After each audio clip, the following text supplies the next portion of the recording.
वर लग्नाची डिजिटल निमंत्रण पत्रिका पाठवणं सामान्य बाब झाली आहे। मात्र याचाच गैरफायदा घेऊन सायबर गुन्हेगारांनी आर्थिक लूट सुरू केली आहे।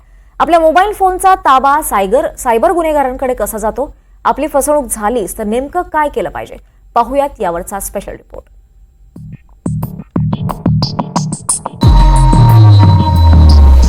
व्हॉट्सअप वरून आलेलं लग्नाचं निमंत्रण हे तुमच्यासाठी धोक्याचं निमंत्रण ठरू शकतं, कारण डिजिटल निमंत्रण पत्रिकेचा गैरफायदा घेत काही सायबर गुन्हेगारांनी आर्थिक लूट सुरू केली आहे।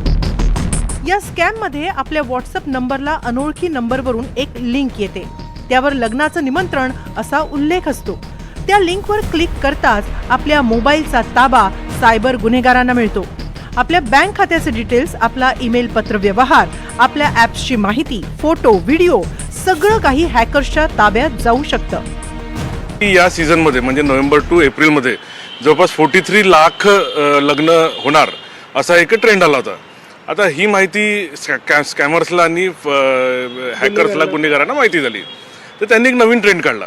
तो ट्रेंड असा होता की जसं आता कोविड नंतर पत्रिका देणं आणि लोकांना भेटणं हा एक न्यू ट्रेंडमध्ये समावेश झाला। तर याच्यामध्ये आता लोक जे इन्व्हिटेशन आहे ते मोबाईलच्या थ्रू, व्हॉट्सअपच्या थ्रू पाठवायला लागले। डिजिटल इन्व्हिटेशन हा एक आता नवीन ट्रेंड सेट झाला आहे।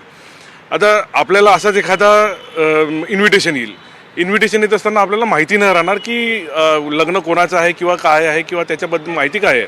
फक्त आपल्याला एक माहिती राहील की फक्त एक लग्न आहे आणि त्याची डिटेल्स आपल्याला बघायचे आहे।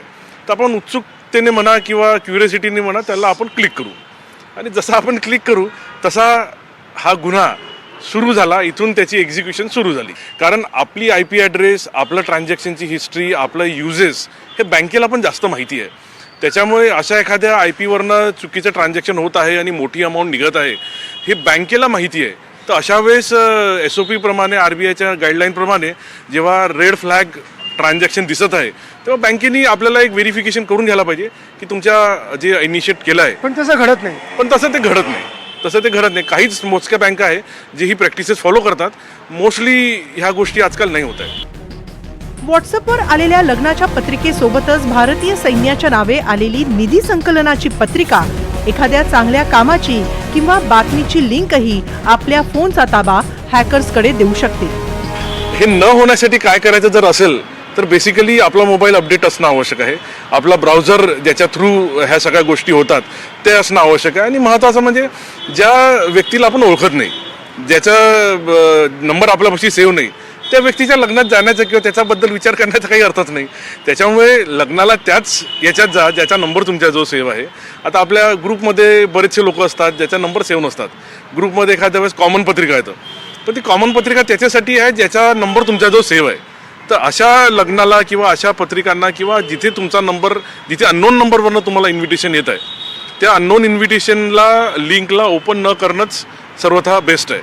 कारण आपल्या मराठीमध्ये आपला एक मान असतो की जोपर्यंत आपल्याला तो मान मिळत नाही तोपर्यंत आपण त्या लग्नाला जात नाही। आता याच्यामध्ये असं झालं आहे की कोणी पण मेसेज पाठवत आहे आणि कुठल्याही लिंकला आपण क्लिक करत आहे आणि आपण आपलं स्वतःचं नुकसान करून घेतो। त्यामुळे अनोळखी नंबरवरून आलेल्या कुठल्याही लिंकवर क्लिक करू नका।